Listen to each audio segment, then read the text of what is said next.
Bom, primeiro eu queria agradecer a presença de todo mundo aqui, em especial dos nossos convidados. Vou apresentá-los já. Agradecer a organização do Danilo e do Thiago, que foi, nossa, eles foram super. A gente decidiu fazer esse webinar pensando em muitos temas e eles escolheram vários deles. Vale dizer para todos vocês que esse webinar faz parte de uma websérie, então que todo mundo aí possa acompanhar os mais temas que a gente vai entregar aí como conteúdo para vocês.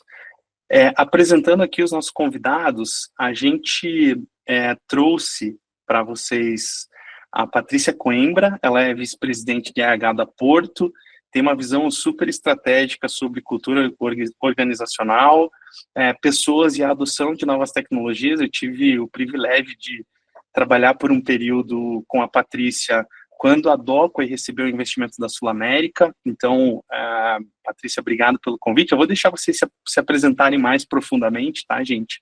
Só fazendo uma pequena introdução. A gente trouxe também o Thiago Ligori, que é um grande amigo, CEO da Turi agora, teve a oportunidade de empreender em outras jornadas também, mas tem uma experiência muito grande em agenda generativa e jornadas inteligentes, também fazendo as automações no setor de saúde. A gente também está bem curioso para saber o que o Thiago está aprontando de bom. E a gente trouxe também o Thiago Nogueira, que é Head de Arquitetura do Banco BV, tem uma vivência, já estava me contando aqui, a longa trajetória em IA que o BV tem, aplicado a grandes estruturas de dados também, com compliance, segurança, falamos um pouquinho de regulatório, vamos fazer esse paralelo com as questões de saúde. E é isso, gente. Eu espero que vocês aproveitem todo o conteúdo, tá? Eu vou convidar a Patrícia para se apresentar um pouco mais, com um pouco mais de profundidade, e logo passo a palavra para os Thiagos convidados aqui. Então, mais uma vez, obrigado. Patrícia, prazer ter você com a gente aqui. É um prazer também estar aqui, obrigada, é muito bom te reencontrar também, Fábio, muito legal estar aqui trocando ideia aí com tanta gente, aí com tanto conhecimento. Eu sou responsável aqui na Porto por RH e sustentabilidade, né? Então estou aqui há 10 meses, passei por diferentes áreas, eu sou formada em tecnologia, em economia, trabalhei com essas áreas, trabalhei em diferentes segmentos, mas eu diria assim, nos últimos anos, né, no mercado segurador também, com a Sul América, na Cielo, meio de pagamento, e hoje na Porto, que tem 4 verticais de negócio, seguros, saúde, serviços e bank. Então, aqui a gente também tem muito esse desafio de ter a experiência tanto do cliente quanto do corretor na vertical, quanto também a experiência Porto. Então, esse é o desafio. Tá? Muito bom estar aqui. Obrigado, Patrícia. Vamos para o Thiago Nogueira? Boa. Primeiramente, bom dia a todos aí, né? Obrigado aqui, Fábio, pelo convite, né? Poder falar um pouquinho desse tema, é um tema super interessante, é um tema que eu sou um entusiasta também, gosto muito, procuro sempre me atualizar e adquirir conhecimento aqui sobre essa temática. Eu tenho mais de 20 anos de experiência aqui com engenharia de software, basicamente trabalhando em instituições financeiras, né? Atualmente eu estou há 2 anos no BV, mas passei aqui por 18 anos no Itaú Unibanco também. Lá fui responsável por diversas áreas aqui do ciclo de desenvolvimento de engenharia. Então, trabalhei como engenheiro, trabalhei como arquiteto, DevOps, SRE, qualidade. E atualmente eu lidero aqui uma estrutura de arquitetura do BV, olho a estrutura de arquitetura de negócios, soluções e software aqui, né, cross o banco, né, olhando o varejo, atacado.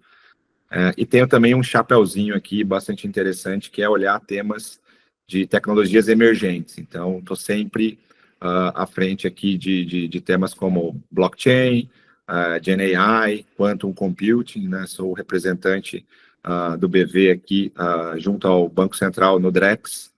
Então, esse é um chapeuzinho bastante interessante aqui. Por isso que eu estou muito envolvido nessa temática aqui de Gen AI e de inteligência artificial. Muito legal, Thiago. E acho que uma maneira bacana de a gente aprender mais é compartilhando o que a gente aprende, né? Então, legal ter você aqui com a gente também. Ligori, meu amigo, obrigado pelo convite, meu. Eu queria que você também se apresentasse com um pouco mais de profundidade. Legal, Fábio. Pô, primeiro, super obrigado pelo convite. Eu fico muito feliz porque eu acompanho o time da Staria AI desde o começo, né? Os primeiros cases, e fico impressionado, assim, com a evolução e impacto que a IA está causando em vários mercados, mas pela minha ótica também, principalmente na saúde. Eu sou médico cardiologista, tive uma carreira muito assistencial até 2017, fiz doutorado em cardiologia na USP, aí aposentei o estetoscópio e fui para a área de inovação e tecnologia, e tenho trabalhado desde então. Acho que meu último grande desafio foi na Pipo Saúde, como diretor médico, membro do founding team ali, que é a Pipo Saúde, que é uma corretora de benefícios de saúde para empresas. E no fim do ano passado, eu saí da Pipo para começar a Turi, que é um assistente AI para médicos, que ajuda na parte de tanto de transcrição, sumarização e geração de documentos, com esse objetivo de transformar a saúde por meio da inteligência artificial. Estou super animado para falar um pouquinho sobre o tema. Se deixasse, é um tema que eu fico o dia inteiro falando, então quero agradecer aí pelo convite, Fábio, o time todo da Staria AI. A gente que agradece aqui. Bom, pô, gente, feliz de estar com vocês, bastante gente entrando agora, então sejam bem-vindos também. A gente elaborou aqui uma série de, eu não vou dizer perguntas, porque acho que aqui são inquietações que a gente gostaria muito de ouvir vocês, eu tenho certeza que muita gente que entrou aqui também tem essa curiosidade. Patrícia, eu, há um tempo atrás, eu escrevi um post no LinkedIn sobre quem deveria liderar as transformações que a inteligência artificial deve trazer para a humanidade, especialmente dentro das corporações. E a minha inquietação, ela passa pelo seguinte: a gente trabalhando com IA aqui, produzindo agentes e emulando muito do comportamento humano dentro desses agentes, e fazendo com que essas automações ela desafogue a força de trabalho daquilo que é repetitivo, daquilo que, de certa forma, até incomoda no dia a dia, e a gente percebe que esses agentes, eles têm capacidades, né? Eles têm skills. E a minha inquietação sempre foi quem deveria liderar esse movimento dentro das companhias quando a gente se depara com inteligência artificial, né? Então, assim, poxa, uma vez que os agentes têm capacidades, têm competências, skills e de alguma maneira automatizam isso, num RH estratégico, queria saber a tua visão sobre esse dilema que eu tenho. O agente ele deve ser analisado mais pela ótica de tecnologia ou mais pela ótica de um RH estruturante, assim, conhecendo os desafios da companhia, tentando encaixar headcounts, agora AI counts e preparar toda essa força de trabalho para atingir o objetivo da companhia. O que você pensa sobre isso? Assim, como você vê, né, isso?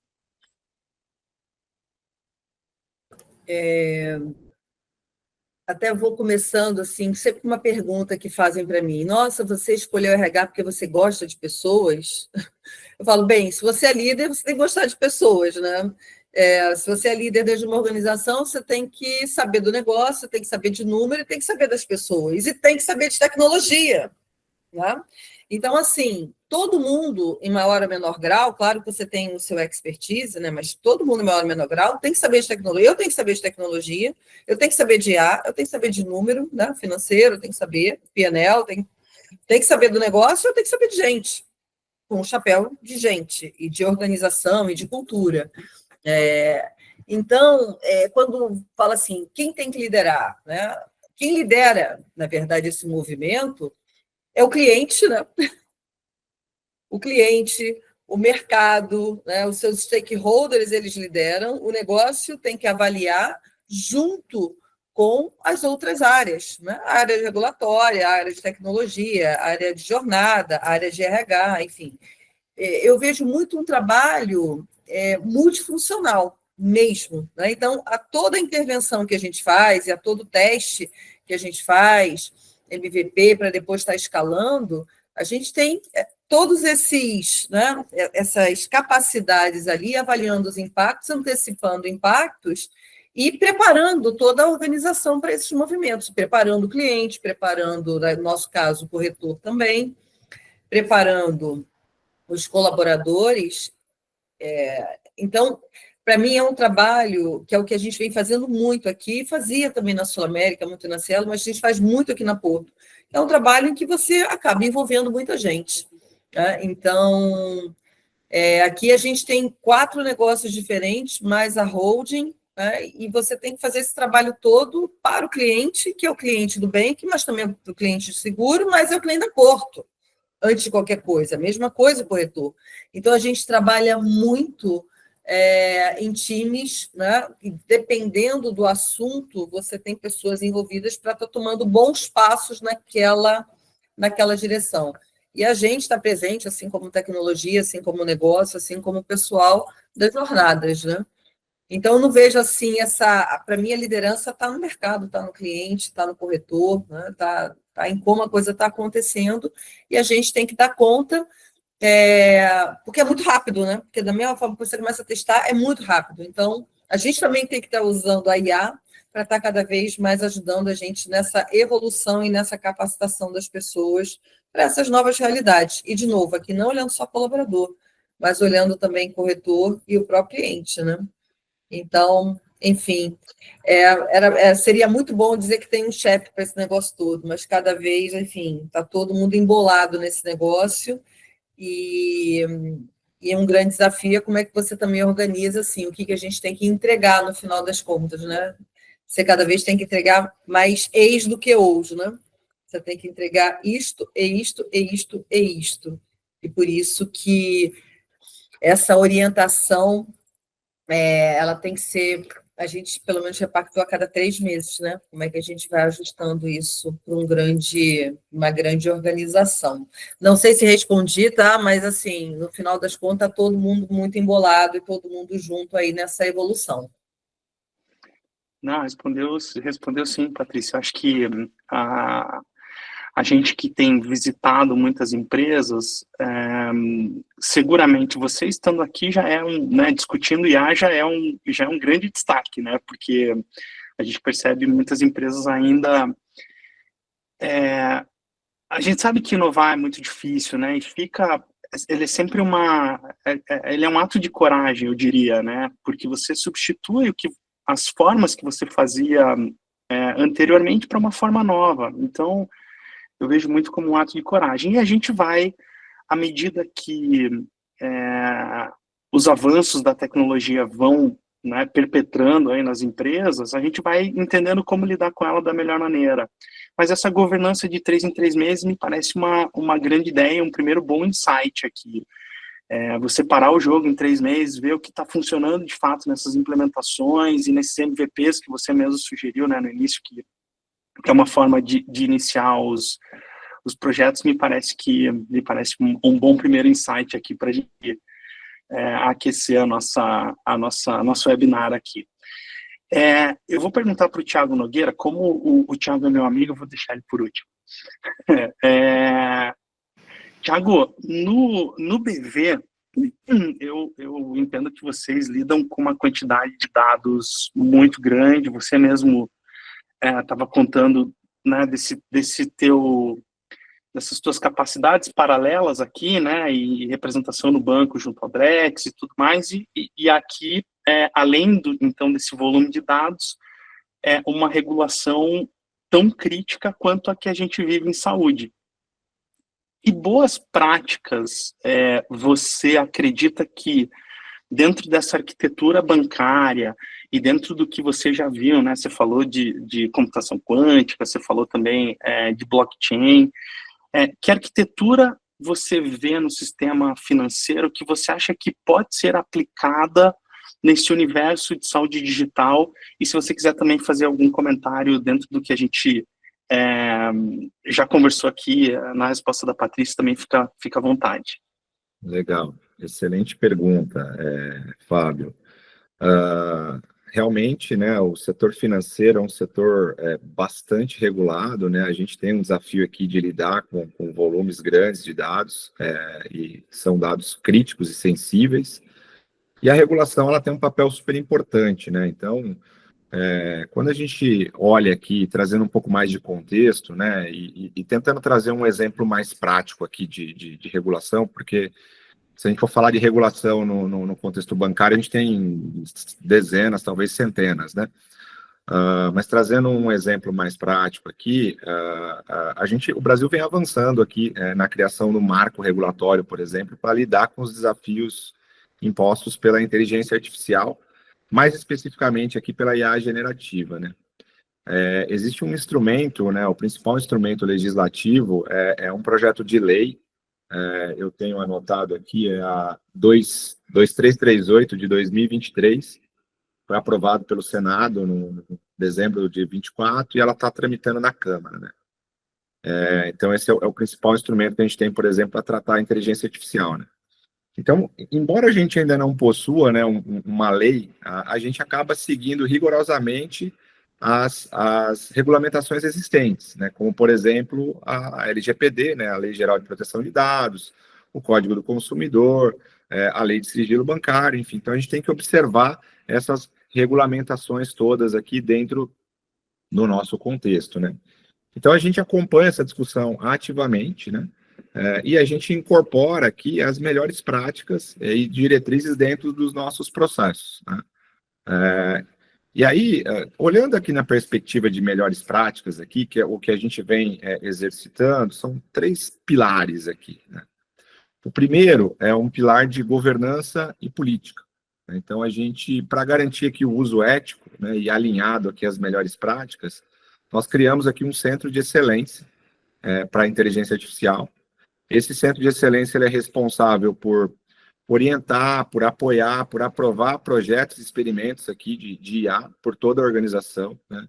Ele define quais são os critérios para a gente identificar e mitigar riscos éticos, né, de privacidade e de responsabilidade. Além disso, a gente implementou também uma política, né, de governança aqui de IA.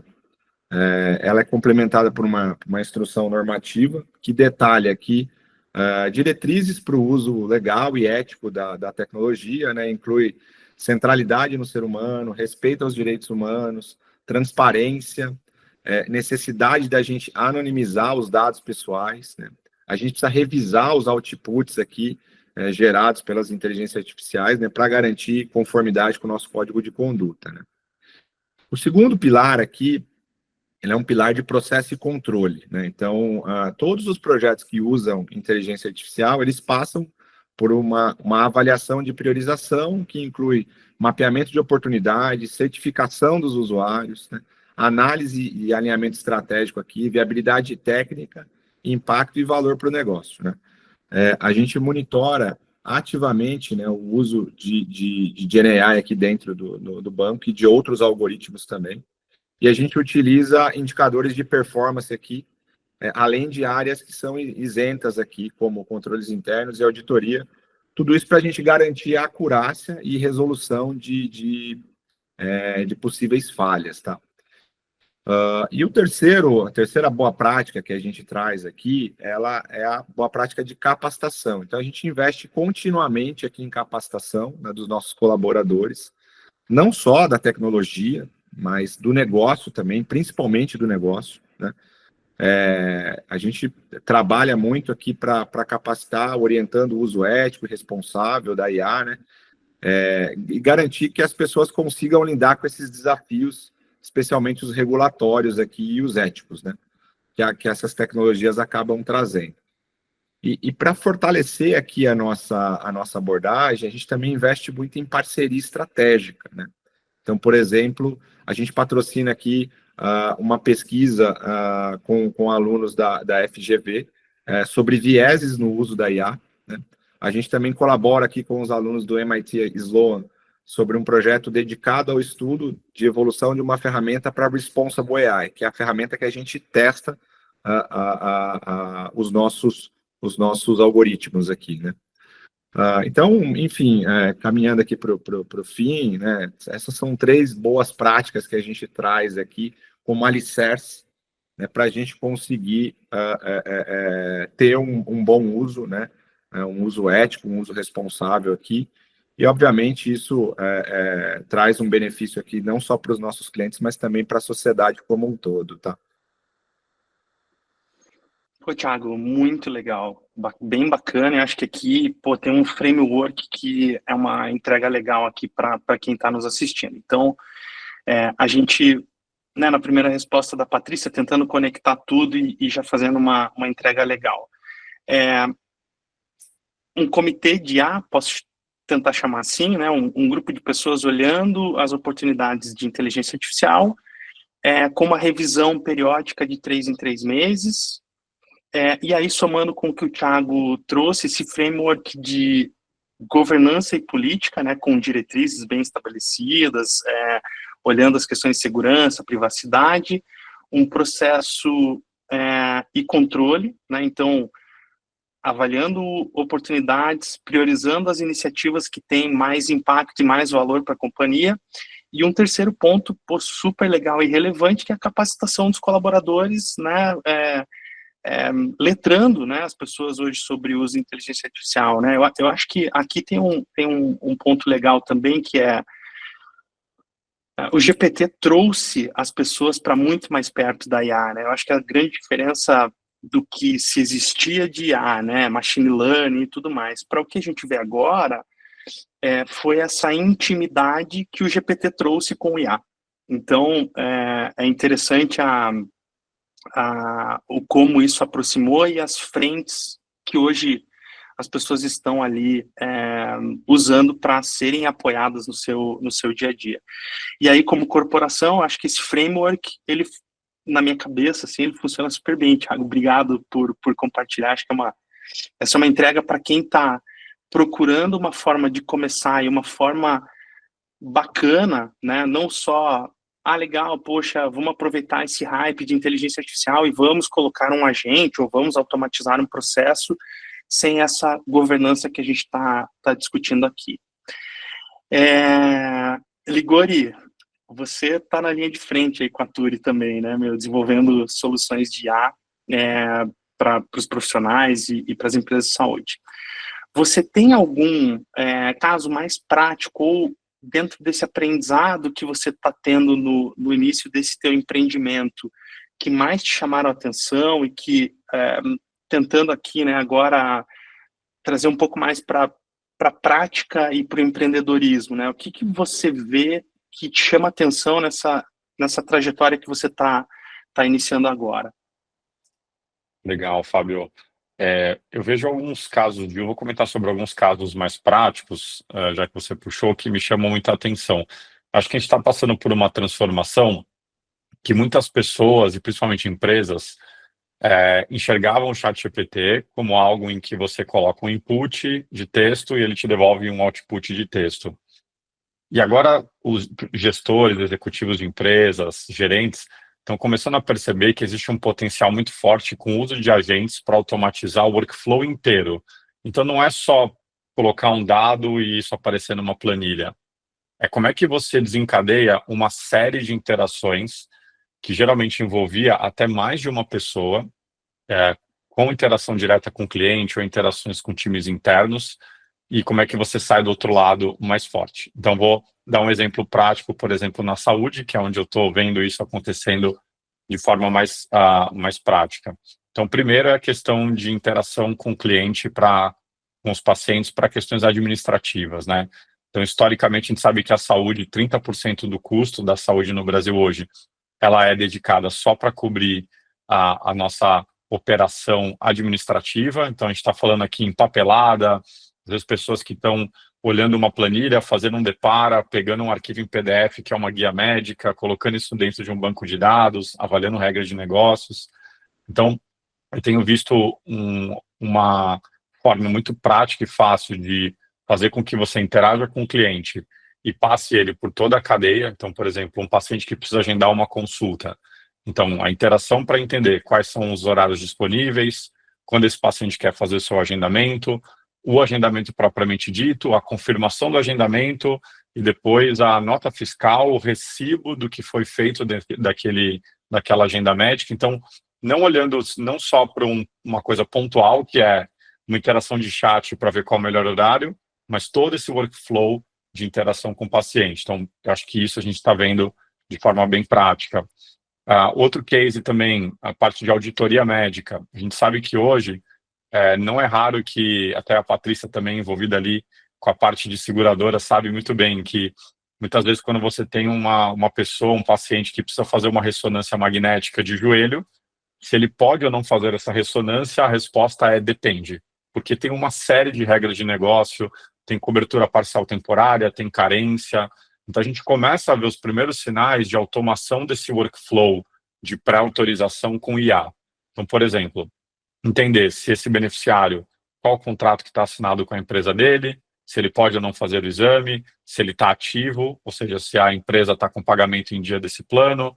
Depois, se existe elegibilidade daquele usuário, se existe um lugar que, se a operadora tem credenciado um prestador que faz ressonância de joelho, qual é a disponibilidade, realização do exame, faturamento, pagamento, depois consolidação desses dados de forma mais contábil ali. Então, todo esse workflow de ciclo de receita, faturamento, acho que é um caso muito interessante. E o último, para médicos, que é o que eu estou atuando mais no dia a dia, que é olhar para a parte de transcrição da consulta médica, sumarização e geração de documentos. Então, hoje a gente sabe, eu como médico sofri isso muito na pele no dia a dia, que é metade do meu tempo dentro de um hospital ou de uma clínica era fazendo papelada. Então, a gente começa a ver agora resultados reais de médicos que começam a ter um aumento da sua produtividade, porque todo o seu workflow de documentação começa a ser automatizado com uma qualidade boa, né, aceitável, uma qualidade que muitas vezes impressiona, né? O médico olha e fala, nossa, está tudo pronto aqui, eu não preciso digitar nada. Então, não só a parte pontual de transcrever o texto ou de fazer a sua historinha clínica, mas de todos os documentos que estão relacionados nessa cadeia. Então, pedidos de exame, relatórios médicos, guia médica, autorização do plano. Então, acho que a gente começa a ver, principalmente nesse... né, acho que AI não dá para a gente falar em anos, a gente tem que falar sempre em trimestres e meses, né? Porque muda muito, assim, se eu falar janeiro está muito longe, já aconteceu muita coisa, mudou tudo. Então, acho que nos últimos meses a gente tem visto players que agora sim estão entrando nessa camada de automação de todo o fluxo de trabalho, né? E acho que isso, para mim, é o que mais me chama a atenção em caso prático, Fábio. Pô, Thiago, obrigado. Você sabe que, bom, primeiro, boa pontuação da aceleração de IA, né, muitas soluções surgindo e novos modelos surgindo de uma maneira muito rápida e cada um com uma capacidade diferente, tá? Acho que a gente, como empresa de tecnologia, tem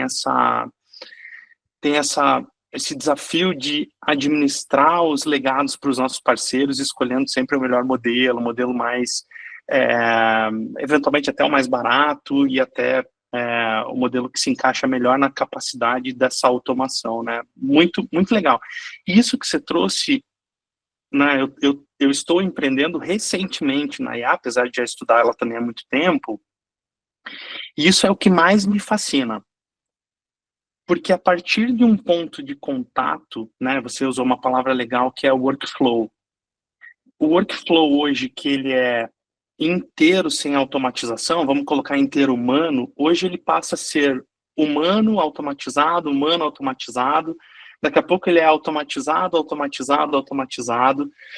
e de qualquer ponto, né, você, por exemplo, com a Turi, olhando mais para o médico, dali sai um diagnóstico, que pode ser um gatilho para acionar muitos workflows diferentes, seja o exame, seja um acompanhamento, seja um colega que precisa, de repente, olhar uma outra questão, e depois isso pode trazer também, inclusive, uma dinâmica de previsibilidade daquele indivíduo para a própria operação, para uma operadora, por exemplo, com nossa, aqui a gente poderia colocar muitos casos. Eu acho que, se eu pudesse dar um palpite, eu acho que esse é muito do que vai acontecer.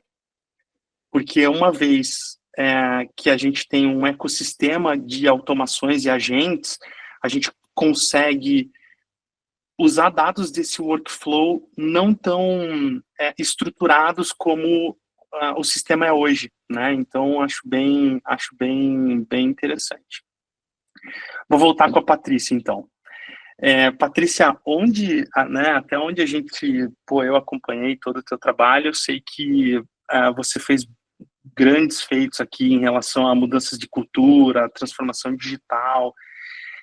Olhando o indivíduo, colaborador, onde você acha que estão as principais barreiras culturais ou até de mindset que impactam para a adoção da IA no dia a dia das empresas? Aqui sempre é o receio, né? Assim, todos nós, né? É o receio de não dar conta, né? De não dar conta e de não sobrar um espaço para mim, né? Então, no final, e o que a gente conversa é que vem. Você concordando, você com medo, com receio, não, né? Vem. Então, é o quanto a gente trabalha, que foi muito o que o Thiago Nogueira colocou, de capacitação. E não é a capacitação que aí é muito essa evolução que está acontecendo. Não a capacitação prévia. Então, vai entrar uma tecnologia, vai entrar uma IA, e aí a gente capacita agora. Não, é o quanto você capacita com a coisa acontecendo, com o trabalho acontecendo. A IA apoia exatamente essa capacitação online. Então, o que você fazia dessa forma, você já começa a fazer dessa outra forma. E a forma do trabalho vai mudando junto com as orientações, né, com as dicas. Eu acho que mais do que orientação, com a dica, né, do que você tem que fazer e do que aos poucos você também vai evoluindo. Dessa forma, assim, porque não dá, a gente estava falando da velocidade das coisas, não dá mais para você dizer o que vem, como vem, quando vem. A única coisa que você tem é um roadmap, né, das priorizações de quando isso acontece, mas como isso depois vai evoluindo e vai escalando, você não sabe. Não sabe. Então, a coisa vai acontecendo, você vai aprendendo e você tem que capacitar no que está acontecendo. E eu acho que é este o combinado que a gente sempre faz com os colaboradores, né? É aquela coisa, não largar a mão de ninguém. Vai ter espaço para todo mundo? Não, como nunca tem espaço para todo mundo e nunca teve espaço naquela função. Vai ter espaço em outras funções, em outras. Então, esse trabalho que é de capacitação na hora que a coisa acontece, e a outra coisa é o quanto a gente trabalha outros elementos que não são só da ferramenta do trabalho, mas do quanto a pessoa, ela em termos de saúde mental, ela dá conta dessa realidade, né? Que aí a gente não está falando necessariamente da ferramentalização quanto ela trabalha, mas o quanto a gente tem que lidar com a questão da mudança cada vez mais rápida. Como é que a gente lida com isso? Como é que a gente lida com a nossa saúde? Como é que a gente lida com um ambiente em que a gente levante a mão e diga que eu não estou conseguindo, não está legal? Então, são outros aspectos que também a gente não está preparado como gestor e nem como organização para lidar com efeitos que antes não apareciam tanto. E também por quê? Porque está todo mundo ocupado em fazer a checagem, a parte administrativa. Agora não tem. Então, fica o quê? Fica o quanto eu não dou conta disso, o quanto isso não está legal para mim, né? E o quanto você tem outras alternativas e espaços de conversa sobre isso também. E se você disser assim, a gente está preparado para isso agora, eu diria assim, ninguém está preparado, tá? Ninguém está preparado porque você tem que ir se preparando com a coisa acontecendo. Não é uma coisa antecipável. E eu acho que isso que dá bastante angústia, porque antes você ainda tinha algo assim, em termos de emocional para lidar com esse negócio, né? Porque os tempos eram maiores, as transições eram mais longas, agora é muito rápido e muito profundo. A gente ferramentalizou as pessoas para conteúdos e não ferramentalizou as pessoas para o espírito crítico, para uma criatividade. Né? Quando você olha para a escola hoje, ainda é conteudista. Né? Ela, por mais que ela tenha uma inteligência artificial, é em cima do conteúdo, não é em cima das relações, do pensamento crítico, do pensamento ético, como foi levantado aqui. Né? Nada disso é contemplado. E agora a gente tem que dar conta disso tudo com adultos, né? Com andragogia aqui. E se você falar assim, estamos preparados? Não, eu acho que a gente tem que estar preparado para dar conta de quando a coisa acontece. E a gente também tem que se capacitar como isso, tanto gestores quanto liderança. E se você me perguntar no quê, eu vou te responder, não sei. Não sei, a gente vai ter que ir aprendendo ao longo. Então, eu acho que essa capacidade talvez seja mais importante. O quanto eu tenho a capacidade de lidar com as mudanças quando elas estão acontecendo e lidar isso de uma forma não só ferramental, mas uma forma emocional também. Né? Não é à toa. E daqui a pouco vem a NR1. Né? Então, a gente também tem que estar preparado para esse outro impacto, que ele já está aí, mas ele vai escalar. Sem dúvida, Patrícia. Pô, e é muito bom te ouvir falar, porque eu aqui me faço muito essas perguntas também. Eu percebo, né, em sutis detalhes, por exemplo, muitos colegas, né, e eu fui da indústria farmacêutica há muito tempo, tenho muitos amigos lá ainda, e eu percebo como também de forma voluntária as pessoas estão procurando o aprendizado. E antes, as pessoas esperavam isso até mais das companhias, né? E é como você falou, me entrega o conteúdo que eu vou aprender em cima do que você está me dando aqui como letramento e tudo mais. E agora, eu percebo que, cada dia que eu entro tem alguém que fez algum curso lá de inteligência artificial e colocou, e eu admiro muito essa vontade das pessoas aprenderem, mas eu concordo muito com você quando você diz que, poxa, no final é uma transformação tão grande que para o indivíduo traz uma preocupação, traz sim uma angústia de mais do que o que vai acontecer no mercado de trabalho é o que vai acontecer comigo. E isso seguramente deve trazer, sim, uma ansiedade. E aí, somado isso, né, mais a NR1 que vem para tentar dar uma dinâmica aqui, né, de preocupação das empresas para as questões de saúde mental. Eu estou com uma série de perguntas aqui que as pessoas mandaram. Tudo bem se eu distribuir algumas aqui, algumas até endereçaram para uma ou outra pessoa aqui, mas eu vou tentar distribuir à medida que eu conheço vocês aqui. Uma pergunta mais de ordem. Algumas a gente até respondeu já nas conversas, então gente, eu queria agradecer as perguntas. Se por acaso ficou ainda mais alguma dúvida, reenvie a pergunta com o detalhamento que vocês precisam, tá? Eu tenho uma pergunta mais de ordem técnica aqui, e eu ia endereçá-la com o Thiago Nogueira, tá?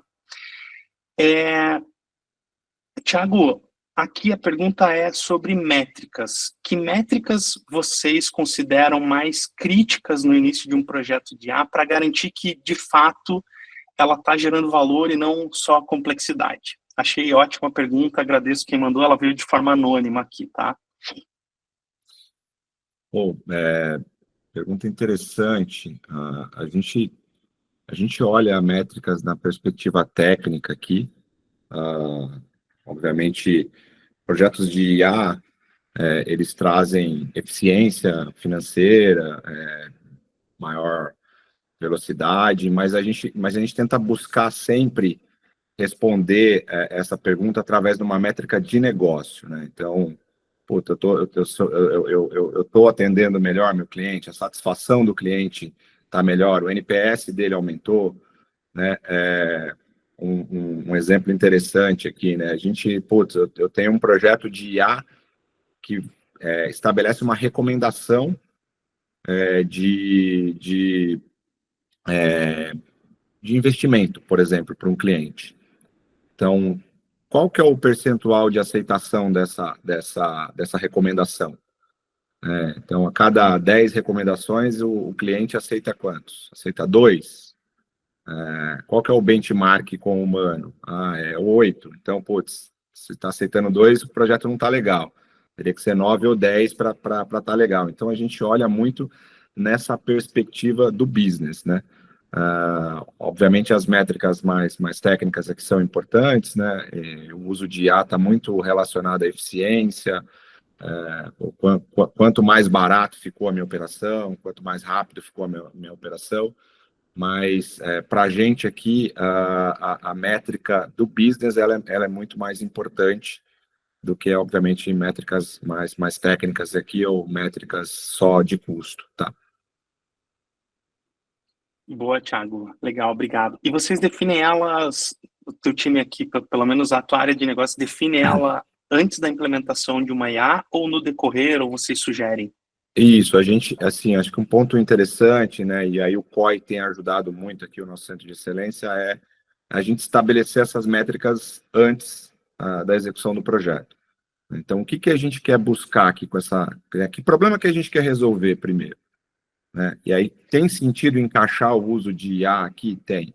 Então, e aí, qual que é a métrica, né? Quais são as métricas que a gente vai estabelecer aqui para medir o sucesso dessa iniciativa, né? E aí, a gente tem uma das mais diversas aqui e muito relacionada ao business, né? Isso aqui a gente provoca sempre.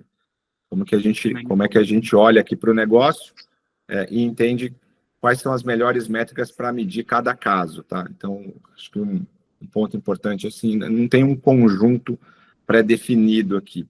A gente acaba definindo isso caso a caso. Legal, obrigado, Thiago. Tem uma pergunta para o Ligori aqui específica para ele, então já vamos aproveitar e responder mais uma pergunta.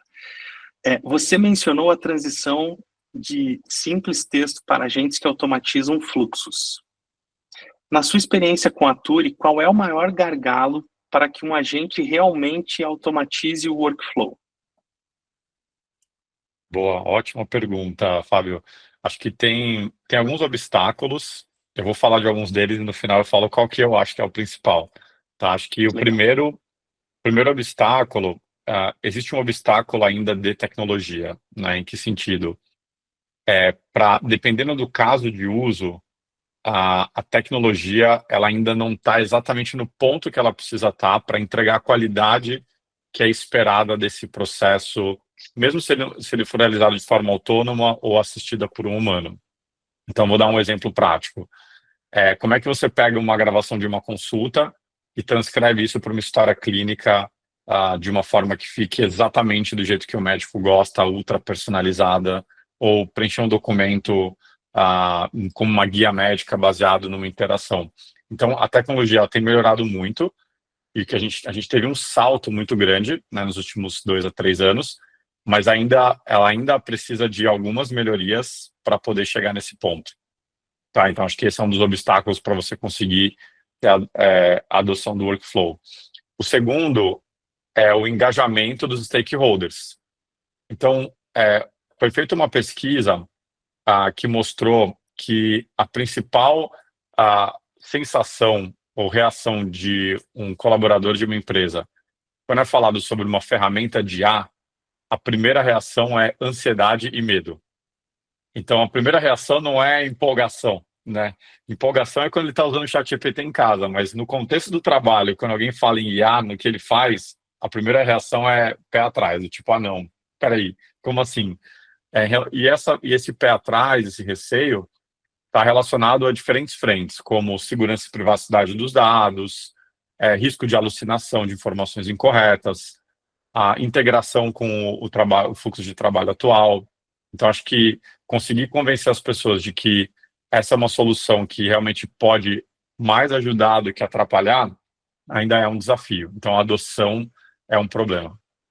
E acho que o terceiro ponto é o buy-in, né? Ou seja, como é que você pega os tomadores de decisão para tomarem uma atitude de assinar um contrato e contratar uma empresa para prestar esse serviço, ou trazer pessoas do time de tecnologia internas e realmente falar, ó, vocês vão gastar energia produzindo essa ferramenta de IA. Então, a gente tem essas três coisas acontecendo todas ao mesmo tempo, que fazem com que a gente ainda não tenha uma curva de adoção tão grande quanto a gente acha que vai ter quando usa o ChatGPT, né? Então, quando você usa o ChatGPT, você fala, nossa, dá para fazer tudo aqui. Mas a gente está num momento que existe um gap entre o que a gente faz no nosso dia a dia. Pô, eu posso planejar uma viagem para a Espanha em 15 minutos, usando um agente IA, com passagem aérea, preço, link, tudo pronto. Algumas delas podem até comprar a passagem para mim.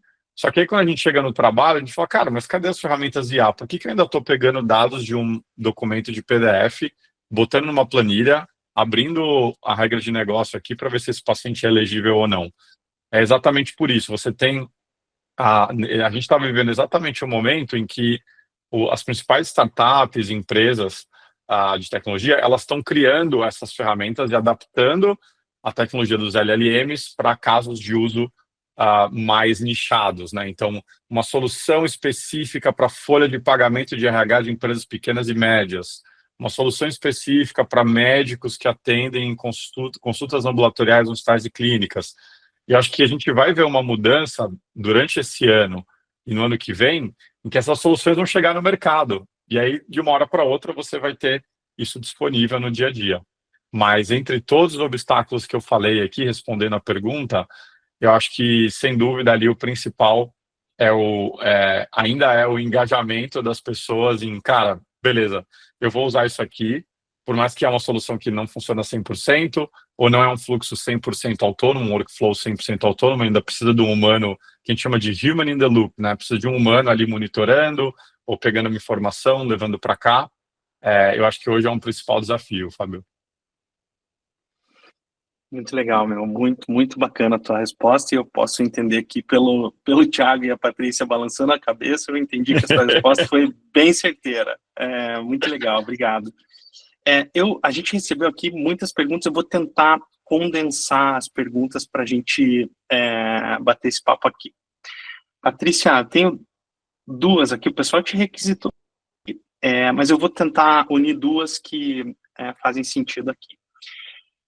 A primeira é estratégias para que, ou que você tenha usado ou sugerido, para que a gente supere a resistência dos colaboradores no uso de IA. Então, né, tem um pouco do que o Thiago trouxe também, as pessoas querem tua opinião, que isso acaba transformando aqui, a pessoa usa o medo da substituição em empoderamento, né, como transferir esse medo em empoderamento. E a segunda, dentro da tua experiência e da tua última resposta, como medir ROI em inteligência em saúde mental, e se você olha algum KPI ou tipo de redução de custo que justifiquem esses investimentos nos programas de suporte à saúde emocional. Vamos lá para a primeira. Aqui, eu vejo a melhor forma, e o que a gente vem praticando, é você sempre trabalhar com alguns, você pivotando mesmo em MVP, pegando as pessoas que curtem isso e que estão sempre pedindo, né, como você falou, poxa, eu quero ser o primeiro, eu quero capacitar. Então, você sempre tem diferentes perfis na companhia. Então, quando você trabalha com o pessoal que está afim para testar, para estar junto, para estar liderando e para ajudar também nesse processo de comunicação, de engajamento, que nada como os próprios colaboradores falarem com os próprios colaboradores, né? Até, né, quando você olha até o mercado, né, a credibilidade das organizações, ela é bem menor do que a credibilidade dos colaboradores, das pessoas falarem sobre organizações, falarem sobre ambiente de trabalho, condições de trabalho. Então, aqui, o quanto você tem lá na Software, que a gente tinha os bitters, né, que eram os voluntários para testarem novos produtos, novas tecnologias, e depois ajudarem outros colaboradores nisso. E quando a gente tem um business case, um business plan, foi muito também que foi colocado aqui, né, porque são indicadores e métricas de negócio. O que você tem que alavancar no negócio em termos de NPS, contact rate ou eficiência, o que for, né? Em geral são todos eles juntos, né? O quanto você traz colaboradores que estão envolvidos nesses processos para eles estarem testando, eles estarem, né, de alguma forma, multiplicando depois isso. Hoje, amanhã eu não sei, mas hoje, assim, é a melhor forma da gente reduzir a resistência, porque ela vai continuar a existir. Ela vai continuar a existir, e é uma coisa assim, acho que aqui ninguém tem que ter a ideia de que não teremos, né? Estaremos todos abertos, né? Vai todo mundo. Não vai, né? Temos que lidar com a resistência, a melhor forma de você fazer o adoption, né? Encurtar essa curva do adoption. Então, é mais ou menos nessa linha, tá? E eu acho que até hoje essa é a estratégia que a gente vem usando e ajuda, tá? Se alguém tiver uma outra experiência, por favor, compartilhem, tá? Porque também quando eu converso com meus colegas é por aí, e nem sempre as pessoas têm esses bitters, né? Ou esses testers, né? Porque, em geral, é uma coisa muito confidencial, muito fechada. A gente prefere envolver a galera, tá? Então, eu acho que esse é um. E quando a gente fala essa questão do ROI, de saúde mental, você também tem indicadores disso, né? Quando eu fui estudar lá em Stanford, e foi há um tempo, né, para falar sobre People Analytics, eles falavam assim, o melhor preditivo do teu custo de horas extras, afastamentos ou baixa performance é o quanto você prescreve de ansiolítico dentro da organização. Esse é o maior preditivo de quanto você vai ter de custo de afastamento, e porque a gente às vezes olha muito o que é óbvio, né? Um afastamento, um burnout, que isso aí é o péssimo, né? Senão você não conseguiu lidar isso ao longo do tempo. Mas você tem baixa performance, você tem você tem baixa eficiência, baixo engajamento, aumenta o seu custo, né? Então, vamos olhar em custo, aumenta o seu custo médico, a sua sinistralidade, enfim. Se você for juntar isso, né, aqui a gente não fica fazendo muita conta em relação a isso, não, tá? Daqui a pouco chega um modelo que vai ajudar a gente a parametrizar e fazer o custo. Mas quando você junta esses indicadores, né, de engajamento, que é uma coisa que você quer medir, de afastamento, de desempenho, de eficiência e de sinistralidade, aqui você já começa a ter um bom cheiro de que está subindo aí a temperatura da tua organização. Né? E você não quer deixar subir muito, não. Né? Deixa lá no 36,5, nem deixa no 36,8, tá? Porque, assim, para subir é muito rápido. É muito rápido. Aí já vai para o 37,5, tá?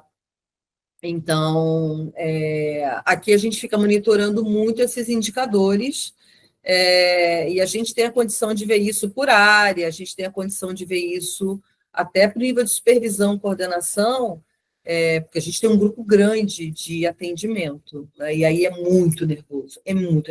Ou o consórcio, que é uma área quente, ou a área comercial. A gente tem as áreas quentes, que tem muita gente, e a gente fica monitorando esses indicadores e monitorando muito a escuta. A gente tem muita voz do colaborador, né, que ele pode falar a qualquer momento nos canais, a voz nas nossas conversas, e todos esses outros indicadores que a gente está toda hora monitorando. Então, acho que aqui alguém vai fazer a conta, tá? Assim como alguém deve estar fazendo a conta de quanto a gente investe numa tecnologia e não dá o retorno, né? Tudo é a mesma coisa, quando você está investindo e não dá um retorno. Mas esses indicadores, eles já ajudam a você estar fazendo, pelo menos, uma gestão mais cirúrgica do processo. Perfeito, Patrícia, ótimo, muito bom. De novo, tentando juntar aqui, e, Thiago, o Nogueira, eu tô usando para as perguntas também técnicas, tá? Mas você fica super à vontade, caso você queira complementar qualquer uma das perguntas, tá, Thiago? Mas como eu sei do teu conhecimento, sei da tua vivência aqui, eu quero explorar um pouco essas questões. De novo, tentando juntar perguntas aqui para a gente ganhar mais tempo e discutir um pouco mais. Eu tenho uma pergunta aqui, agradeço ao Jean pelo envio, até que ponto é possível realmente controlar os modelos generativos com prompt engineering ou instruções, e se vocês já enfrentaram alguns casos que o modelo saiu do script. Aí eu tenho uma segunda que fala sobre isso também, que é com a imprevisibilidade dos outputs dos modelos generativos, e aqui a gente está falando de alucinações, né, onde essas respostas elas ficam imprecisas e podem gerar algum tipo de risco. E é isso, aí com essas a gente fecha essa primeira rodada de perguntas aqui, tá? Legal.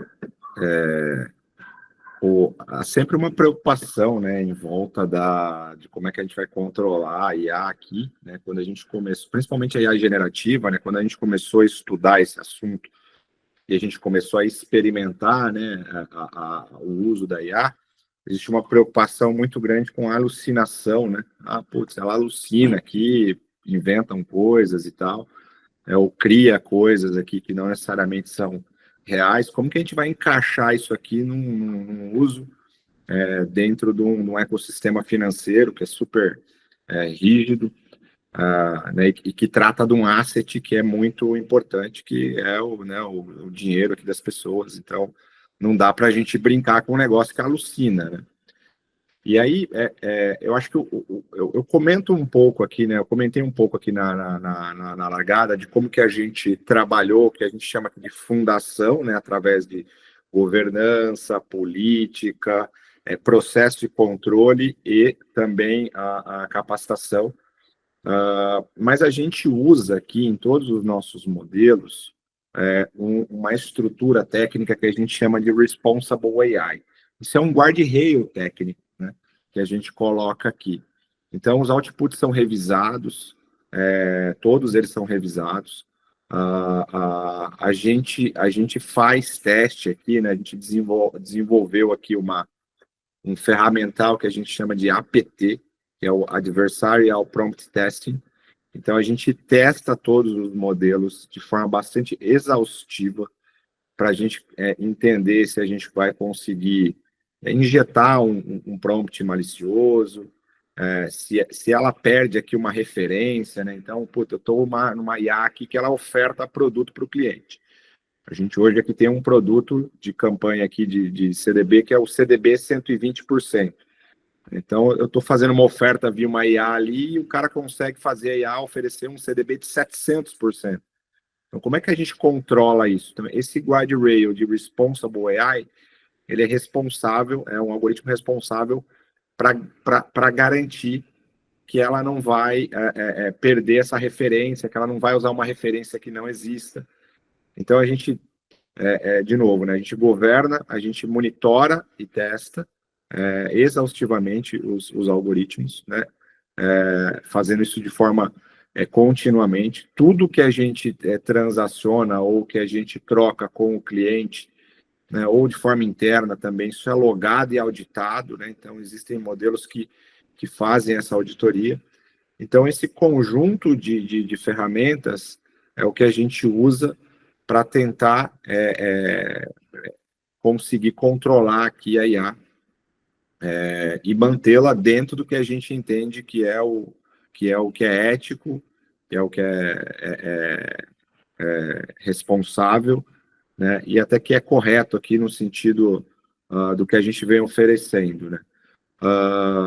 Eu comentei um pouco sobre as nossas parcerias, isso tem ajudado muito, então a gente desenvolve parcerias aqui para evoluir essas ferramentas de Responsible AI, né, tanto parcerias olhando na perspectiva dos vieses, né, porque a gente trata muito isso dentro dos modelos que a gente usa, né, tirar esses vieses, além das parcerias que nos ajudam a desenvolver os nossos ferramentais para testar os nossos modelos, tá? Legal, Thiago. Eu vou aproveitar, eu recebi uma outra pergunta que eu acho que pode encaixar no tema aqui. Uma pessoa que trabalha com privacidade mandou a seguinte pergunta, que ela percebe algumas deficiências com isso em relação à LGPD. E aí eu entendi na tua resposta que com os guardrails, com uma forma de concentrar um pouco mais o contexto que o agente ou a automação está trabalhando, você consegue dirigir um pouco melhor a cena desse agente. Você acha que é possível, olhando aqui alguma deficiência com relação ao LGPD, a gente alimentar a IA com uma consciência de minimização de dados com mais transparência ao titular? Então, eu acho que isso, assim, é super importante, né? A gente, dentro desse conjunto de guardrails aqui, a gente trata, por exemplo, uma das features que a gente tem é de anonimização dos dados, né? Então, isso é importante para a gente estar compliance à LGPD. A LGPD traz muito aqui uma questão de consentimento, isso é muito importante para o usuário saber que ele está sendo atendido, né, ou ele está sendo respondido por uma IA e não por um ser humano. A gente tem modelos aqui que eles imitam demais a conversa com um ser humano, então às vezes você fica na dúvida se você está falando com um robô, com um ser humano, porque a gente regula tom, a forma de falar, a gente consegue calibrar se é uma linguagem mais formal ou mais coloquial, dependendo do tipo de usuário, então a gente consegue personalizar isso. Então, deixar claro isso no início do atendimento é super importante. E a gente também tem aqui dentro do nosso conjunto de guardrails ferramental para poder anonimizar esse dado. Então, os modelos que a gente interage aqui, o dado do cliente ele é sempre preservado e o cliente está sempre consentindo de que ele está sendo atendido aqui por uma IA. Legal. Vou aproveitar, Thiago, que você falou. Você fez o teu merchan do CDB 120%. Eu vou fazer o meu merchan aqui, ó, clicando aqui, ó, quem quiser conversar com uma inteligência artificial e compreender também o que o Thiago trouxe. A Júlia é uma atendente nossa que faz toda a nosso primeiro contato comercial. Então, se você tem alguma dúvida se a gente pode te ajudar em algum projeto ou não, se você tem alguma dúvida sobre como executar o seu projeto, ela tem esse conhecimento sobre esta área que pode auxiliar, inclusive sugerindo métricas que você pode coletar do agente que você pretende. É muito legal. E ontem a turma me deu a notícia que você também pode ligar para ela e ela vai conversar com você pelo telefone. Então, é muito bacana. Thiago, Ligori, agora, vamos lá. Tem uma pergunta, e aí aqui eu acho que para todos, só para a gente continuar o papo aqui, que tá, para mim, meu cérebro, minha cabeça já está piscando aqui, muita coisa. Se vocês tivessem começado hoje um projeto de IA num hospital, numa operadora, o que você... por onde você começaria e o que você evitaria? E aqui eu acho que tem uma pessoalidade no teu negócio, porque você estudou muito antes de trazer essa solução para o mercado. Então, me diz o que você está vendo, o que você já aprendeu até aqui, né? E por que você escolheu esse começo e o que você já de caras evitaria? E aí, de repente, eu estendo também a pergunta para a Patrícia e para o Thiago, nesse mesmo formato, olhando saúde, assim, por onde você começaria, o que você evitaria, que eu acho que, para quem está na sala aqui, pode ser uma resposta bem, bem útil. Legal, Fábio. Eu acho que depois de aí quase um ano mergulhado nessa dor, nesse problema da saúde, acho que a gente está passando por uma fase que, se você for pegar o playbook de inovação, você, na teoria, não deveria fazer o que a gente está fazendo, que é você pegar uma tecnologia, uma ferramenta e tentar colocar e emplacar essa tecnologia dentro de um problema. Essa não é a forma natural de trabalhar com inovação. Só que o que acontece? A gente está num momento tão transformador em que é possível fazer isso, né? Mas tem que tomar cuidado, porque é muito comum a gente ficar meio vislumbrado pela tecnologia e não dar uma atenção detalhada ao problema e entender, tudo bem, o que a gente está querendo resolver. Por exemplo, alguns mitos, algumas coisas que a gente vê no dia a dia que as pessoas acham que não é possível.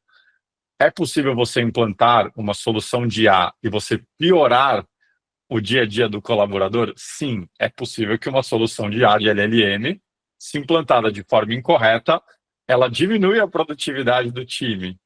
Então, eu brinco muito quando eu estou em fóruns com o pessoal de IA, que a IA ela não é um molhinho Sazon que você coloca em todas as comidas e aí tudo fica com um sabor gostoso, né? Ela é algo que você precisa ter muito cuidado para entender qual problema você está tentando resolver e ter a humildade de que nem todos os problemas vão ser resolvidos por IA. Tem questões que vai ser uma pessoa mesmo, vai ser 100% humano e é um tipo de dor ou, por exemplo, é um ticket de atendimento específico, é um caso de uso específico que a IA não vai conseguir melhorar a produtividade, não vai conseguir se adaptar e ela, na verdade, pode até atrapalhar. Então, ter essa sensibilidade, eu acho que é super importante e muitas vezes a gente está vivendo hoje o auge ali do hype cycle, da curva de Gartner ali de ciclos de novas tecnologias. Então, é importante a gente ter essa reticência quando a gente está tentando implantar isso, seja numa empresa ou está tentando contratar uma solução. Então, é importante testar primeiro, conversar com a pessoa na ponta, que vai ser o usuário. Então, se é para um time de atendimento, vamos conversar não só com o gerente de operação, com o supervisor, mas vamos conversar com as pessoas na ponta, para entender como é que isso se conversa com o fluxo de trabalho que elas têm hoje, a facilidade de uso.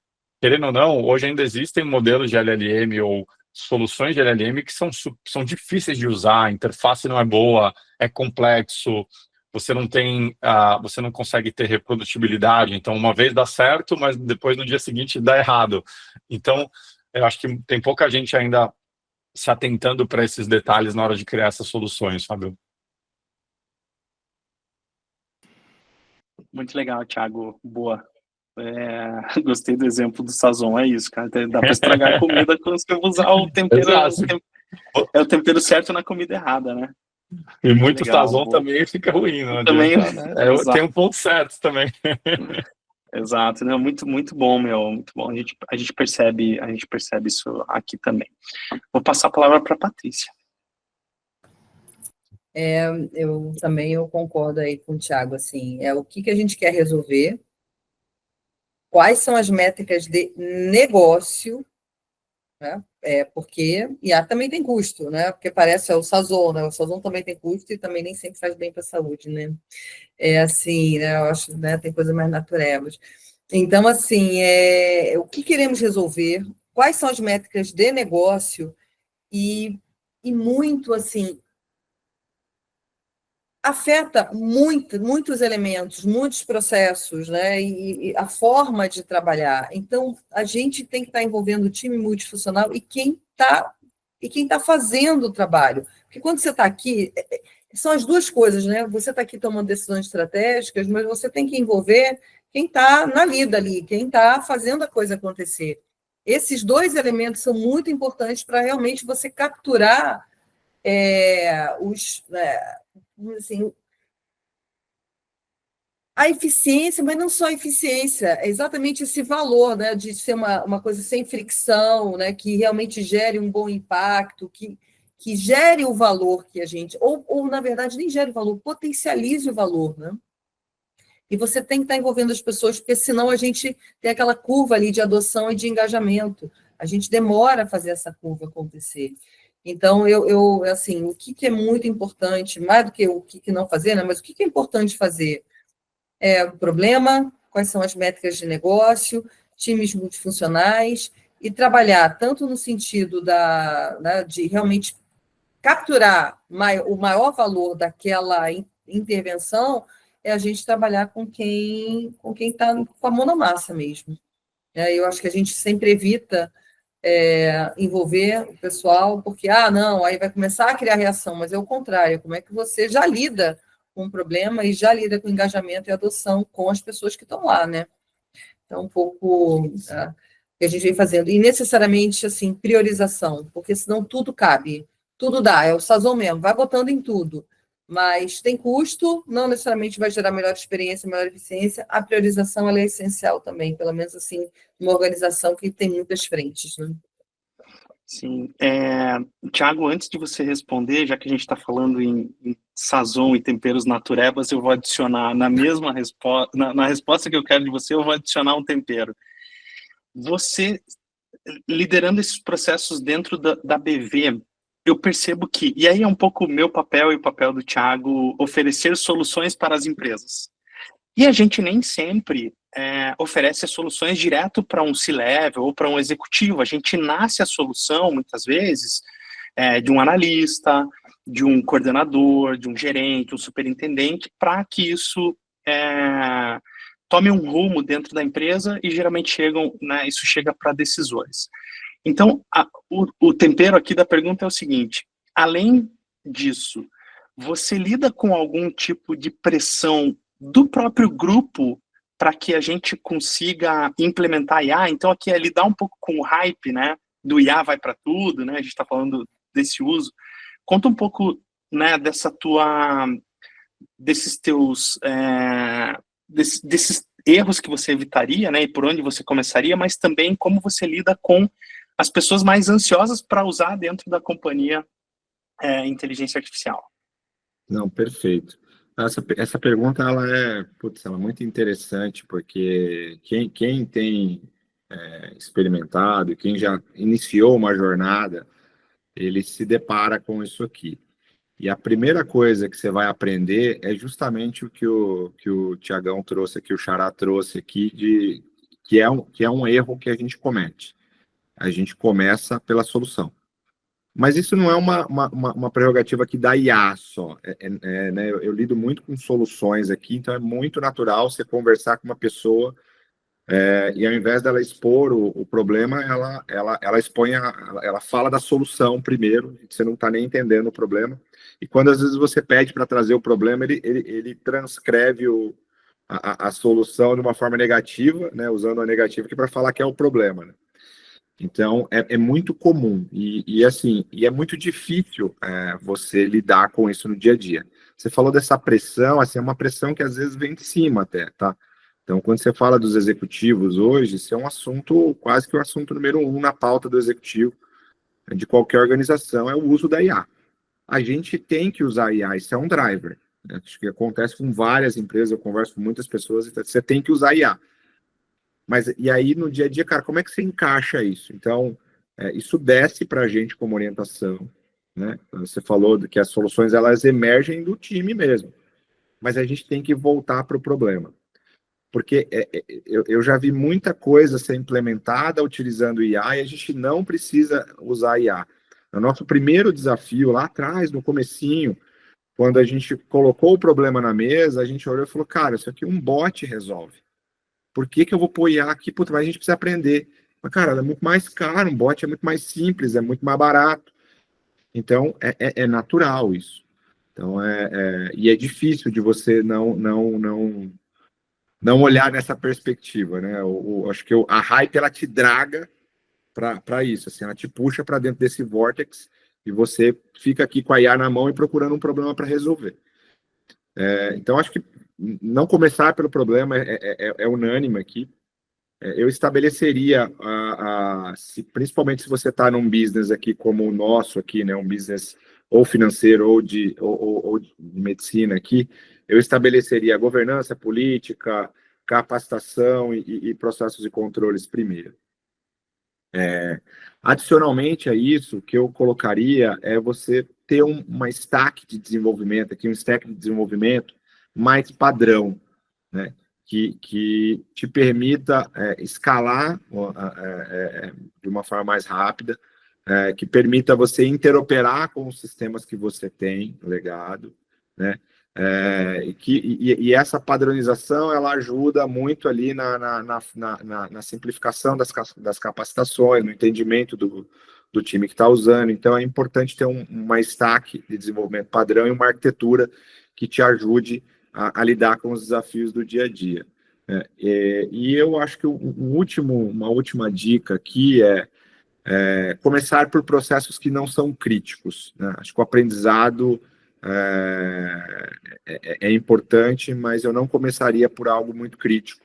Eu talvez nem começaria por algo com o cliente, eu tentaria começar por algo interno, e tudo que eu coloco em produção, eu monitoraria nos primeiros momentos aqui, de forma exaustiva e com o humano. Então, cara, o que a IA está falando pro funcionário, ou enfim, eventualmente, se você for para algo, para cliente, o que ela está falando para o cliente, como que ela está respondendo, como ela está se portando. Então, eu monitoraria esse primeiro momento aqui de forma mais exaustiva, tá?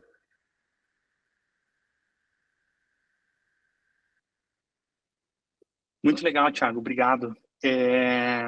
Pô, vários insights aqui, tô anotando tudo.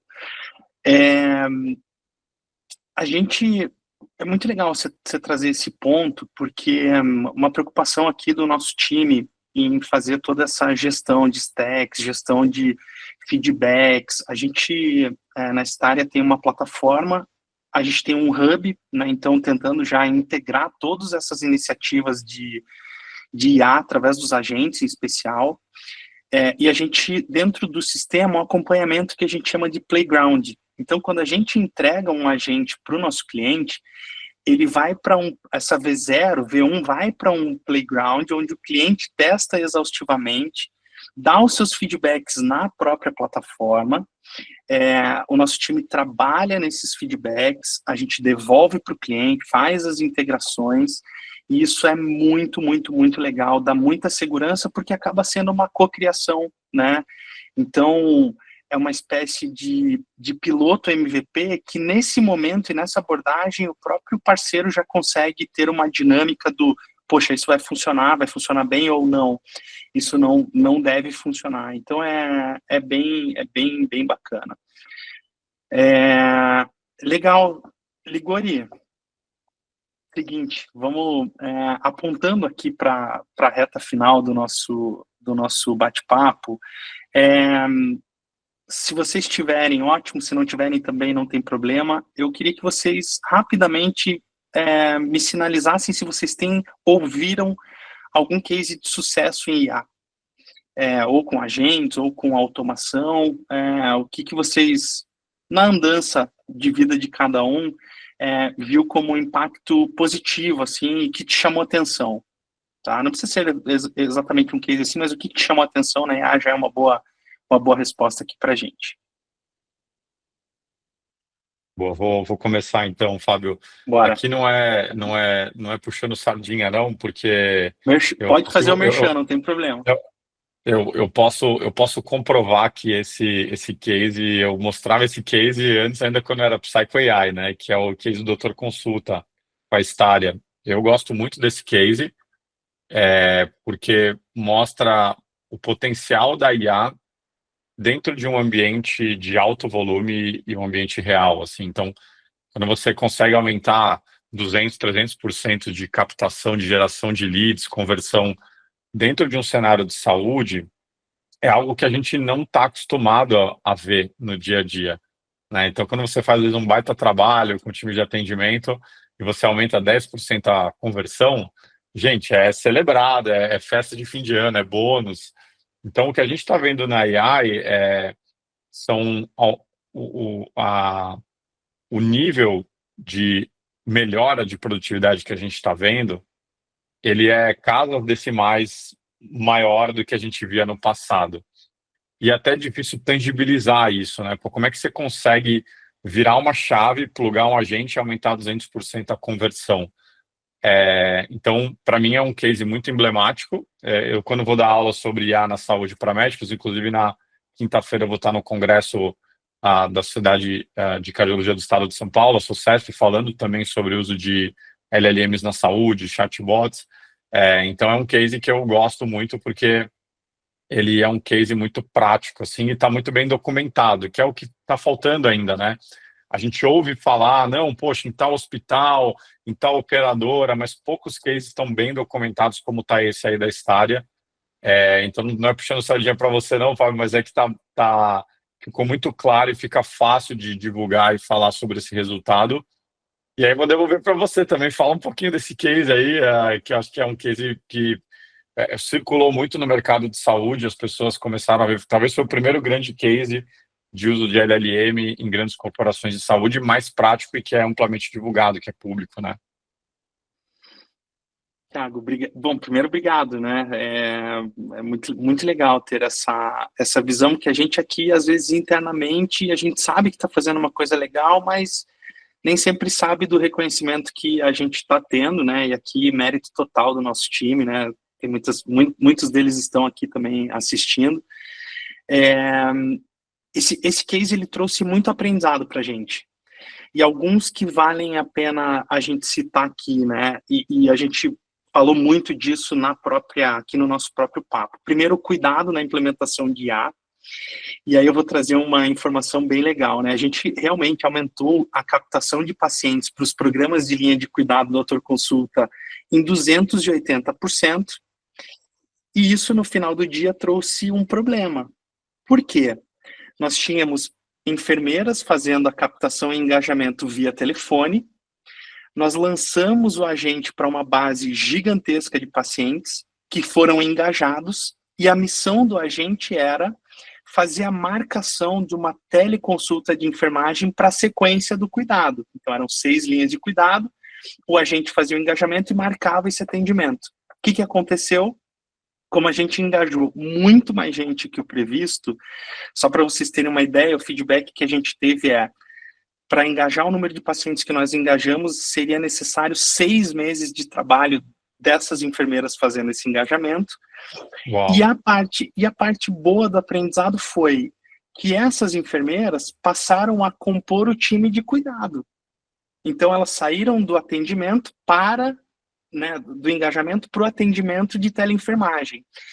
E um outro aprendizado foi: as enfermeiras gostam muito mais de cuidar do que ligar para vender, entre aspas, uma linha de cuidado. Então, aqui é um exemplo de como eu acho que a cadeia vai se ajustar, né? Então, na saúde, a gente tem alguns problemas. Ela é pouco escalável do jeito que ela é. Todo mundo está super pressionado com redução de custo. Com muito trabalho que as pessoas têm, a gente fica muito mais exposto a erros, e o paciente não tem a personalização devida. Então, eu acho que esse case, ele engloba esses 4 pontos, e a gente tem com certeza, muito orgulho de ter capitaneado assim, um primeiro, né, esse foi o primeiro grande case de captação de pacientes para linhas de cuidado. Então, foi muito legal. Obrigado pela deferência aqui ao nosso agente. Muito legal. Patrícia, eu vou passar para você, se você ouviu no mercado alguma coisa que te chamou a atenção. Eu vou falar mais assim de processos, né, de pessoas. É uma empresa de tecnologia aqui no Brasil. Praticamente todo o processo de atração, ele é por AI, né, por inteligência artificial. Tanto a parte, né, de parametrização das competências, quanto das entrevistas, quanto das respostas, captura, faz o filtro e dá o feedback para os candidatos. Então, assim, não só dá o feedback, como a própria empresa, ela dá algumas pílulas de desenvolvimento para os candidatos que não foram, né, que não entraram no processo. Isso é muito legal, porque, em geral, você faz um grande filtro, né, pela sua capacidade, né, interna de equipe, você faz muito filtro, você não necessariamente vê pessoas que têm outros talentos que poderiam ser pessoas legais para outras posições que você tem, e você nunca consegue, com assertividade, dar o retorno para as pessoas do que elas podem fazer para melhorar o processo de entrevista, para se desenvolverem, porque elas têm interesse. Isso você consegue fazer numa escala muito legal. Então, a gente está se aprofundando, né, nesse caso, porque a gente já está acelerando, né, alguns processos de IA aqui, mas a gente quer chegar nesse lugar de impacto realmente, né, de capturar mais talento, mas também desenvolver as pessoas, porque tem um papel importante de desenvolvimento e de inserção das pessoas no mercado de trabalho, né? Então, bem legal esse caso. Nossa, achei incrível. Achei incrível. E como isso pode desdobrar para várias outras análises, né? Nossa, é impressionante. Bem, bem, bem legal. Thiago, Manda bala. Boa. Acho que complementando um pouco aqui os colegas, eu tenho visto muitos cases de IA. Recentemente eu tive no Web Summit Rio, lá tinha uma área de startups, sei lá, devia ter mais de 1.000 startups lá nessa área durante os 3 dias do evento, e eu tive dificuldade de encontrar uma startup que não tinha alguma coisa de IA no nome, ou que não tinha alguma coisa com IA na solução. Assim, era difícil, assim, tinha um mundo de startups, assim, você caminhava, todas elas usavam nas suas soluções alguma coisa com inteligência artificial, especialmente generativa. A gente aqui dentro do banco, a gente tem usado de forma bastante ampla em marketing, atendimento, operações, até no próprio jurídico, a gente tem feito cases bem interessantes, e os ganhos são dos mais diversos. E aí eu queria trazer aqui um case interessante que a gente usa muito dentro do nosso ciclo, no nosso SDLC aqui, no ciclo de desenvolvimento de software. Então, a gente tem usado muito IA aqui para ajudar na geração de código, construção de código, construção de testes, e especialmente aqui eu tenho usado em arquitetura, né? Então, a gente tem usado robôs aqui, agentes, para auxiliar aqui na construção de soluções, e nos nossos experimentos a gente tem tido uma aceleração bastante interessante, assim, né? A gente fez um experimento aqui onde a gente reduziu um trabalho de arquitetura aqui, comparando o trabalho feito por uma pessoa, né, por um ser humano, versus um ser humano usando o agente. A gente saiu de 6 semanas para 2 semanas, né? Então, ele tem uma redução bastante interessante aqui do ponto de vista de tempo, e ele traz uma melhoria de qualidade muito importante também, né? Parece pouco quando você olha assim nessa perspectiva, né, de sair de 6 para 2 semanas, mas para quem faz 2.000 desenhos num ano, aí essa coisa já vira aqui algo bastante importante, né? Então, é um case interessante aqui nesse sentido, que a gente já vem usando aqui dentro de casa também. Que legal, muito, muito, muito bacana. E dentro da tua resposta, né, a gente está falando de encurtar o caminho, pelo menos na construção, né, que você deu de exemplo, 1/3 do tempo, né? Então, assim, trazendo para de 3 dias para 1 dia é coisa pra caramba, né, meu? Então, e eu acho que aqui tem um ponto importante, o quanto as empresas vão evoluir em termos de softwares também, né? Então, esse não é só a inteligência artificial, mas é a melhoria de um sistema todo, trabalhando para as empresas, né, nas automações e tudo mais. Que legal, que legal. Gente,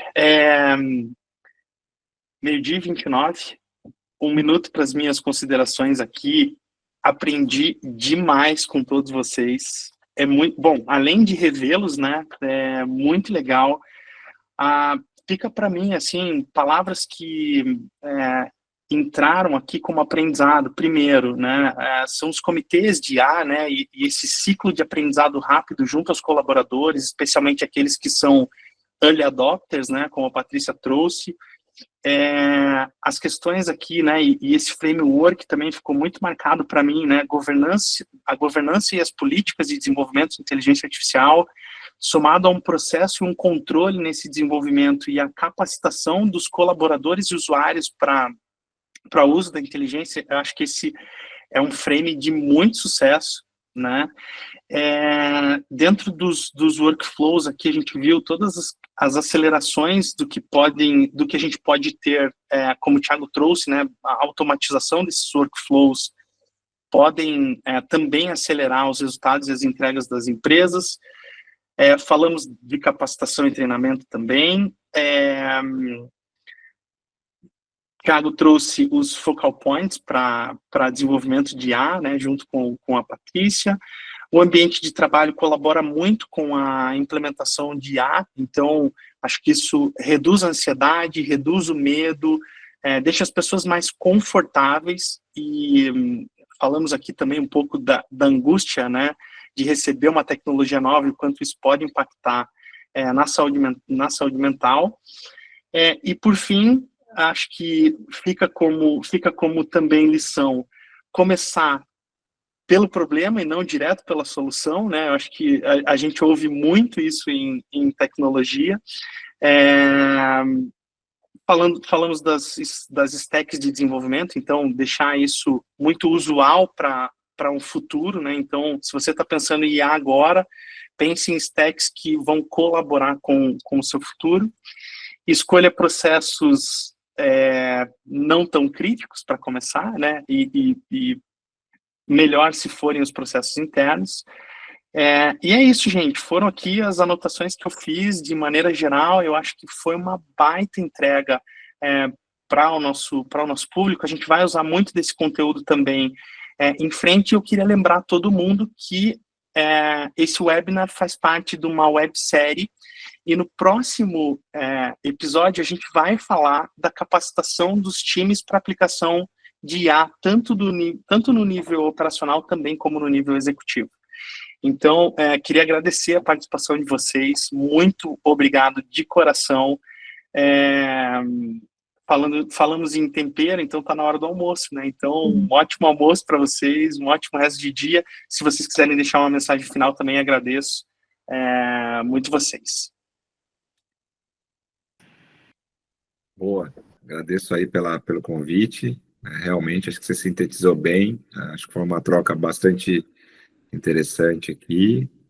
E tendo outras oportunidades, voltamos aqui para falar desse tema, que é um tema que é apaixonante aqui, e que acho que por muitos anos aqui a gente vai continuar tendo esse tema em pauta. Que legal, Thiago, eu que agradeço. Eu também queria agradecer muito, uma oportunidade, aprendi pra caramba com todo mundo. Eu vou entrar em contato aí também para a gente ver oportunidades aí. E eu acho sempre importante a gente, tudo que a gente, né, ou tecnologia, ou pessoas, tudo sempre é multiângulo, né? Tudo é multiângulo. Qualquer intervenção que a gente faça no negócio, sempre a gente tem que olhar os diferentes ângulos, né? Regulatórios, de tecnologia, de negócio, de pessoas. A governança é essencial para os grandes temas da organização. Então, ter sempre esse olhar, né? Não é uma coisa que resolve. Quando você atravessa, né, tem sempre diferentes ângulos e impactos que têm que ser considerados. Acho que é muito isso que a gente tem cada vez mais considerar. Né? Se a gente pende só para um lado, cara, não dá o resultado que precisa e mata a tese, né? A tese é boa, às vezes mata porque você não considerou os diferentes ângulos e mitigou os impactos, porque tem impacto, tem que mitigar, né? É o grande trabalho nosso. Legal, obrigado, Patrícia. Ligori. Legal. Fábio, agradecer você, todo o time da Star AI pelo convite. Muito feliz de estar aqui com vocês. E a mensagem final, pessoal, é realmente para quem acha que, putz, eu estou atrasado, eu não sei nada de IA ainda, como é que eu vou fazer? Cara, ainda dá tempo de você se aprofundar, estudar sobre o tema, conhecer melhor as soluções que tem disponíveis. E eu acho que a gente está passando por uma fase parecida com o que a gente passou com aplicativos móveis, né? Aplicativo do celular. Quando começou o aplicativo, parecia algo maravilhoso, mas não tinha ainda uma loja de aplicativos com muita coisa, né? E aí, com o tempo, a gente começou a ver essas soluções entrando no nosso dia a dia e hoje é difícil pensar como é que a gente vive sem alguns dos aplicativos que a gente usa de rotina para serviços, para informação. Então, acho que a gente está passando exatamente por esse momento, que é algo que já é uma realidade, já existem cases sólidos em diversas áreas, inclusive na saúde, e que nos próximos anos tende a se aprofundar ainda mais. Obrigado aí, Fábio. Obrigado você, Thiago. Pô, foi muito bom ter vocês com a gente. Agradeço a todo mundo que participou aqui na nossa audiência. Um ótimo resto de semana para vocês e precisando, estamos por aqui. Legal? Obrigado, gente.